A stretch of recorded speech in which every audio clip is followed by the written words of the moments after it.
Welcome to this video on political socialization and public opinion. Learning, culture, and socialization occur through agents of socialization.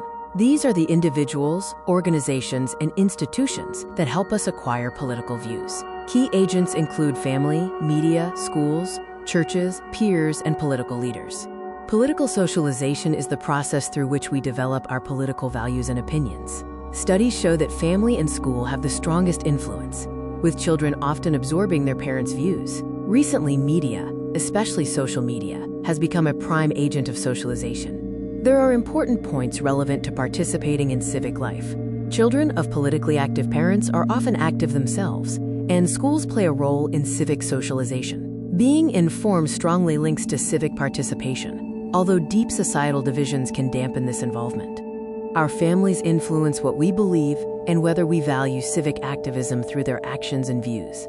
Parents' attitudes shape a child's general political attitudes and ideology, even more than discussions of specific policies. Various media, television, radio, social media, the internet, and print play significant roles. They shape political perspectives, influence societal norms, reinforce democratic values, help set the national agenda, and inform the public on policy issues. In the United States, children begin understanding democratic principles and exhibiting patriotism as early as preschool.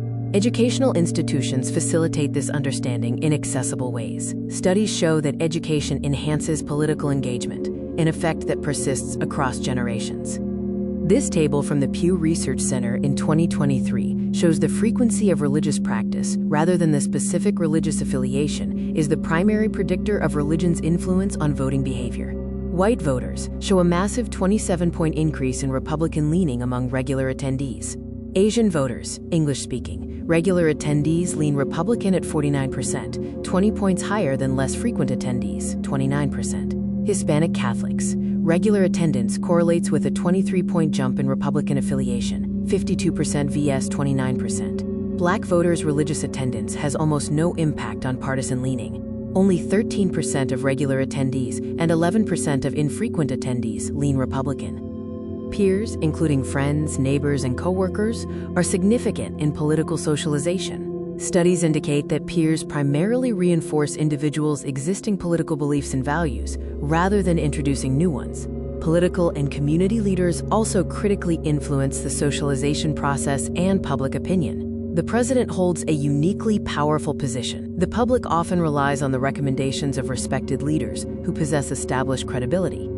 Individual identity is a significant factor, shaping life experiences that, in turn, influence political socialization and beliefs. Race, ethnic group membership, gender, age, and geographic location all contribute to how one is politically and communally socialized. White voters remain the most consistent Republican-leaning demographic. Black voters show the most stable and lopsided alignment toward Democrats. Hispanic voters are still strongly Democratic, but the gap has slightly narrowed. Asian voters show a slight long-term shift toward the Democratic Party.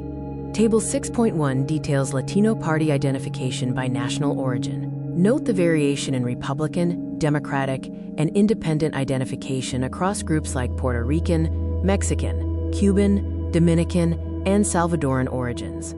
Figure 6.5 illustrates the difference in party identification between men and women. In this data, men lean Republican, while women lean Democratic. Among the most important regional differences is the political outlook divide between the Northeast and the South, which dates back to colonial times and immigration patterns. Democrats are favored in the Northeast, West Coast, and major cities, while Republicans are favored in the South, the West except the Coast, and much of the Midwest. Religiosity also contributes to these regional differences. Figure 6.7 maps the ideology across the United States. Washington, Vermont, New Hampshire, and Massachusetts are more liberal than conservative. California, Oregon, Maine, Connecticut, Rhode Island, New Jersey, Delaware, Maryland, and Illinois are less conservative than average. Nevada, Colorado, Nebraska, Iowa, Minnesota, Wisconsin, Michigan, Pennsylvania, Virginia, and Florida are about average. Arizona, New Mexico, Texas, North Carolina, Kentucky, and Ohio are more conservative than average. The rest of the country is highly conservative. This displays the levels of religiosity across the United States, showing the percentage of the population that self-describes as, quote, very religious in each state. 60% plus is Mississippi. Below 25% include states of Vermont and New Hampshire. A generational effect refers to the influence of a significant external event in shaping the political views of a generation. Examples include the COVID-19 pandemic for Gen Z, 9/11 for Gen X and older millennials, and the Great Depression and World War II for the oldest Americans. Figure 6.9 provides the racial and ethnic composition of eligible Gen Z voters, highlighting the diversity within this generation. Of the entire population of Gen Z, aged 18 to 27, 55% were white, 22% were Latino, 14% were Black, 4% were multiracial, 4% were Asian, and 1% was classified as other. Public opinion consists of the public's expressed views about an issue at a specific point in time. Voting is one critical measure. Another important tool is the public opinion poll, a survey indicating a population's opinion on an issue at a particular time. To conduct public opinion polls, organizations first define the target population, the group of people whose opinions are of interest and about whom information is desired. They then carefully construct questions to ensure they accurately measure the information desired by the client. Pollsters often use random sampling, a scientific method where every population member has an equal chance of being selected.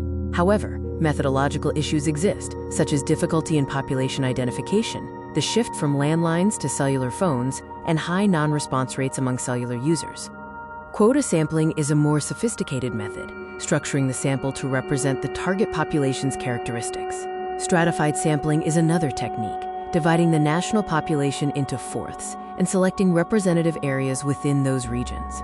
Accurate polls rely on a sample that accurately reflects the population. To account for sampling problems, polls use a sampling error, or margin of error. This is a statistical calculation of the expected difference between the sample result and the entire population's opinion, usually plus or minus 3 percentage points.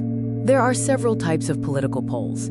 Tracking polls measure changes in opinion over time by repeatedly asking the same questions. Push polls attempt to skew public opinion and provide campaign insights. Exit polls are conducted on election day to project winners before polls officially close. Public opinion research allows individuals to convey their opinions and priorities to policymakers. Public opinion polls are essential in connecting Americans to their government. In 2024, immigration was cited as the most important problem by 28% of Americans. Concerns about the economy, including inflation and federal debt, were also top issues. Dissatisfaction with government/poor leadership ranked second after being the top concern for the previous 2 years. For decades, researchers have measured the public's trust in government. Surveys assess trust levels in the federal government's ability to handle domestic and international policy matters and gauge confidence in the executive, legislative, and judicial branches. Trust in government is one measure of the public's belief that the government is working for them. If people trust their government, they are more likely to believe that it is responsive to citizens' needs.